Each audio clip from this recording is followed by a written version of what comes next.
लड़ रहा, हम लड़ाई लड़ रहे हैं कि राजा का बेटा अब राजा नहीं बनेगा। क्यों? तो गरीब का बेटा राजा बनेगा, क्योंकि संविधान के अंदर यह अधिकार है कि हमारे वोट उसको वोट डालेंगे और वो राजा बनेगा। देश की सच्चाई सच छुपने नहीं देंगे। नमस्कार, आदाब। आप देख रहे हैं देश की सच्चाई। इस वक्त हम यहाँ एक मीटिंग में आए हैं। मीटिंग मतलब किस मकसद से की गई और किस वजह की, मतलब क्या वजह है ये मीटिंग करने की? देखिए, भारतीय पसमानदा मुस्लिम समाज संगठन है जो ऑल इंडिया यूनाइटेड मुस्लिम मोर्चा संगठन का एक विंग है। ऑल इंडिया यूनाइटेड मुस्लिम मोर्चा और प्लस भारतीय पसमानदा मुस्लिम समाज जो एक साथ मिलकर काम कर रहे हैं, दोनों का साफ मकसद है और सिर्फ एक ही मकसद है कि देश के अंदर दलित है, एक समान, हिंदू है या मुसलमान। अगर हिंदू जूता सिलने वाला है तो देश में मुसलमान भी जूता बनाने वाला है।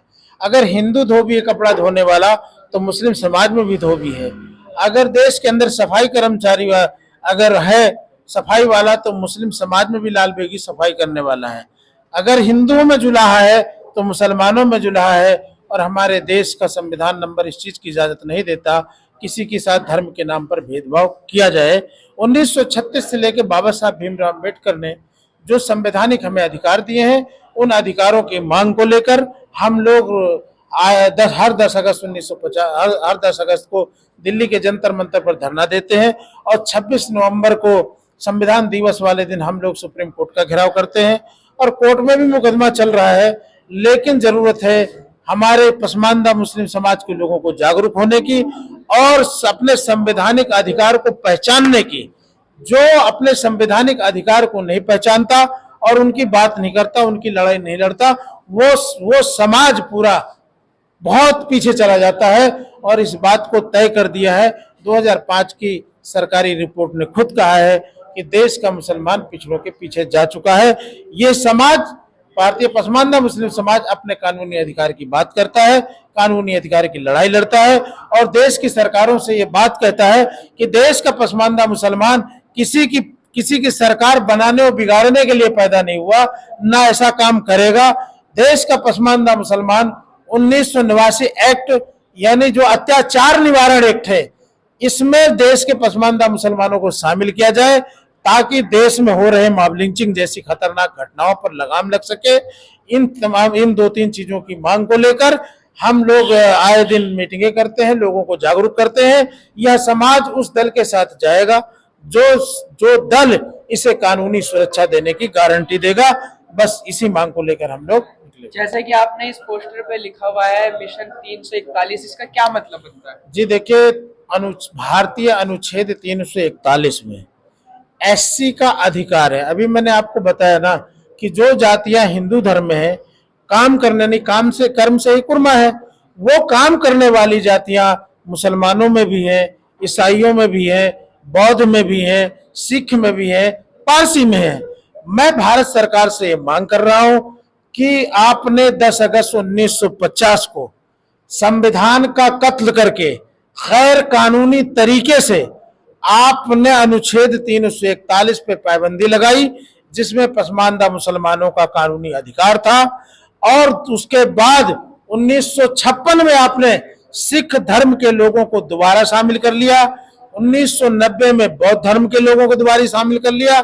जिस तरह इन लोगों को शामिल किया, ठीक उसी तरह देश के पसमानदा मुसलमानों के नहीं, जो वही खानदानी पेशेवर मुसलमान है, उनको शामिल करने का काम करें। इसकी लड़ाई हम लड़ रहे हैं। देश के राष्ट्रपति को, देश के प्रधानमंत्री को समय समय पर हम ज्ञापन देते रहते हैं और ये संगठन पूरे देश में काम कर रहा है। ये नहीं कि यहीं पर चंद लोग दिखाई दे रहे हैं, तो ऐसा है। तो आप आम जनता को क्या बोलना चाहते हैं, मतलब क्या बात फैलाना चाहते हैं आप? देखिए, मैं आम जनता को ये बात कहना चाहता हूँ कि देश में जब हमारा देश गुलाम था तो सभी जाति धर्म के लोगों ने मिलकर लड़ाई लड़ी थी। तो जब मिलकर लड़ाई लड़ी तो आजादी मिली, तो सबको वही उसी हिसाब से हिस्सेदारी मिलनी चाहिए। तो ये क्या मतलब कि संविधान नंबर 15 यानी धर्म का, हमारे देश में हम लोगों धर्म के साथ भेदभाव क्यों किया जा रहा है? हमारे साथ धर्म के नाम पर भेदभाव नहीं होना चाहिए। जो अधिकार और समाज को मिलता है वो अधिकार हमको मिलना चाहिए। लेकिन बीजेपी तो कह रही है सबको एकदम एक समान अधिकार मिल रहा है, आप कह रहे हैं मुसलमानों पासमंदा मुसलमानों को कोई अधिकार नहीं मिल रहा। देखिए, बीजेपी कुछ भी कहती है, कांग्रेस कुछ भी कहती है, सपा कुछ भी कहती है, बीजेपी कुछ भी कहती है, मकसद ये है कि भूखे को जब तक रोटी नहीं मिलेगी, वो क्या कह रहे हैं कि हमारा पेट भरा है। तो मैंने बार बार कहा कि जबानी सुरक्षा हमें अपनी चाहिए। सारी पार्टियां जबानी सुरक्षा दे देकर जबानी सुरक्षा की बात कर मुसलमानों को आज तक मूर्ख बनाया है। ये समाज अब मूर्ख बनने वाला नहीं है। अब उसी दल के साथ जाएगा जो कानूनी सुरक्षा देगा, अनुच्छेद 341 पे लगी मजहबी पाबंदी हटवाने की बात करेगा और 1989 एक्ट, अत्याचार निवारण एक्ट में शामिल करने की बात करेगा। पसमानदा मुसलमान उसके साथ जाएगा। पासमंदा मुसलमान उसके साथ है जो 341 को पाबंदी हटाने का काम करेगा। जी, पसमानदा मुसलमान बिल्कुल उसके साथ में। पसमानदा मुसलमानों का अधिकार है, उनके बच्चों का अधिकार है, उनका भविष्य इसमें छुपा हुआ है। अगर पसमानदा मुसलमान 341 पाबंदी हटाने के लिए एकजुट होता है तो हमारी तरक्की, देश की तरक्की होगी। अगर हमारे बच्चे पढ़ेंगे लिखेंगे, डॉक्टर इंजीनियर बनेंगे तो देश आगे बढ़ने का काम करेगा। हमारे साथ निगम पार्षद जुड़ चुके हैं, पूर्व निगम पार्षद है जो 2 बार रह चुके हैं, तो आप क्या कहना चाहते हैं ये मिशन 341 पे? मैं कहना चाहूंगा, आज देश के अंदर जनगणना की बातें हो रही है और देश में बातें हो रही है कि जिसकी जितनी हिस्सेदारी, संख्या के अनुसार हिस्सेदारी मिलेगी। तो मेरा ये कहना है कि देश के अंदर अगर देश में जो संख्या है और देश का जो संविधान है 342 और 341, एक तरफ तो आप बात कर रहे हैं कि सेंसस कास्ट के अनुसार हो, उसके बाद में यह सुनिश्चित किया जाए कि किसकी कितनी संख्या है, उतनी उसको सीट भी दी जाएगी, यानी कि राज्य के अंदर, सरकार के अंदर उसको राज सिंहासन देना।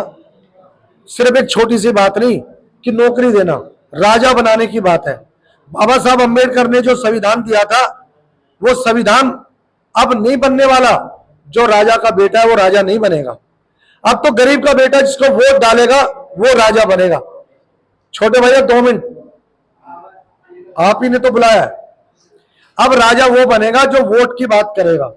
और मेरा निवेदन है सब कौम के लोगों से कि जो आज जनगणना की बात हो रही है वो कास्ट सेंसस होना चाहिए, जाति के अनुसार जनगणना होनी चाहिए और जिसकी जितनी सीट है उस सीटों के अंदर भागीदारी होनी चाहिए। मेरे को ये नौकरी मिले, ये जमीन मिले, ये लोन मिले, मैं वो लड़ाई नहीं लड़ रहा। हम लड़ाई लड़ रहे हैं कि राजा का बेटा अब राजा नहीं बनेगा, क्यों? तो गरीब का बेटा राजा बनेगा, क्योंकि संविधान के अंदर ये अधिकार है कि हमारे वोट उसको वोट डालेंगे और वो राजा बनेगा। राजा का बेटा अगर राजा अच्छा काम कर रहा है तो वो राजा क्यों नहीं बन सकता? भाई अब कानून नहीं है ना, संविधान है। राजा का बेटा राजा तब बनेगा, राजा मर जाएगा तो राजा बन जाएगा। लेकिन अब देश के अंदर संविधान में कहां प्रावधान है ये कि राजा का बेटा, राजा मर गया, दूसरे राजा ने गोली मार दी और वो बैठ जाएगा? नहीं, संविधान तो अगर कोई मेंबर, पार्लियामेंट का मेंबर हो या केंद्र में मंत्री हो, अगर वो मर गया तो चुनाव दोबारा होगा, ये नहीं कि उसका बेटा बन जाएगा। ये संविधान नहीं है। तो हमारी जो लड़ाई है, जो हमारा सरकार से निवेदन है कि यह जनगणना होनी चाहिए कास्ट के अनुसार और जिसकी जितनी संख्या है उसको उतनी भागीदारी दे दो। जब हमारा राजा बन जाएगा, हमारे बेटा समाज का, तो वो सबका हिस्सा तो दे ही देगा ना, वो दबेगा कहां? हम छोटी बात नहीं कर रहे, हम बड़ी बात कर रहे हैं। राजा बनाने की, नौकर बनाने की बात नहीं कर रहा मैं। और देश के संविधान में मैं नौकर बनने की किसी को सलाह भी नहीं देता कि आप नौकर बनो, राजा बनो ना। अपने समाज को तैयार करो, पसमानदा समाज हो, जुलाया हो, रेगर हो, खटीक हो, नानक हो, बलाई हो, बैरवा हो, कोई भी जाति हो, जनगणना के अनुसार उसकी संख्या सुनिश्चित हो और उसके अधिकारों की राजा बनाने की बात हो। क्योंकि संविधान में अब ऐसा कानून नहीं है कि अगर कोई केंद्रीय मंत्री बन जाएगा तो उसका बेटा मंत्री बनेगा, ऐसा नहीं है। समाज तय करेगा वोट से। वो सदस्यता एक्सपायर होने के बाद वो सदस्यता खत्म हो जाती है, उसके बाद चुनाव होता है। तो राजा वो बनेगा जो समाज चाहेगा। तो समाज के अनुसार जो धाराएं बनाई थी 342, 341, सबसे पहले कास्ट सेंसस हो और कास्ट सेंसस के अनुसार हमारे लोग तय करें कि ये इसकी इतनी सीटें, इसकी ये सीटें, इसकी ये सीटें, और उनको चुनाव लड़ाओ। जब वो जिस समाज से बेटा पैदा होगा वो अपने माँ बापों की तो सुरक्षा करेगा ना, अपनी बहन की सुरक्षा करेगा ना। मेरा तो ये हक कहने का है। और मैं समाज को कहना चाहता हूं कि सब लोग एकजुट होके, जो बाबा साहब का नारा है कि शिक्षित बनो, संगठित हो और फिर संघर्ष करो, सरकार को बताओ कि हम लोग आज ये हमारी मांग है, ये हमारा एजेंडा है, ये हमारा ज्ञापन है, ये हमारी मांगे है, आप इसमें कितना काम कर रहे हो। अगर आप काम कर रहे हो तो हम तुम्हारा काम करेंगे, तुम हमारा काम करो। अब तो दिल से दिल और हाथ से हाथ मिलाने की बातें हैं। मैं तो सीधी बात जानता हूं बस। चलिए, आप लोगों का बहुत बहुत शुक्रिया हमारे इस लाइव में आए। तो thank you so much watching this video. तो आप हमारी वीडियो को शेयर करें, लाइक करें, कमेंट करें, सब्सक्राइब करें।